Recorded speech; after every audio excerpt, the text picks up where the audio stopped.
राजापूर कोल्हापूर मार्गावर अणुस्कुरा घाटात आज दिनांक 13 जानेवारी 2025 रोजी सांगलीहून राजापूरच्या दिशेने येणाऱ्या बसला अणुस्कुरा घाटात सकाळी 10:30 वाजता ब्रेक फेल झाल्यामुळे अपघात झाला।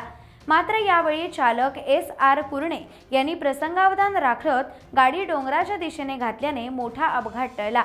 त्यांच्या खबरदारीमुळे 50 प्रवाशांचा जीव वाचला, अन्यथा गाडी दरीत कोसळून मोठी जीवितहानी झाली असती। या बसमध्ये जवळपास 50 प्रवासी होते। हे सर्व प्रवासी सुखरूप आहेत। दरम्यान या गाडीने राजापूर पोलीस उपनिरीक्षक सुधीर उबाळे, पाचल तलाठी सतीश शिंदे व राजापूर बस व्यवस्थापक हे देखील प्रवास करत होते। त्यांनीही मोठ्या अपघातातून वाचल्याची प्रतिक्रिया दिली आहे।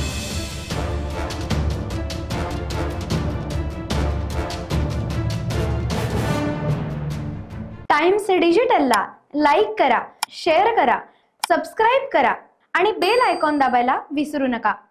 Times digital.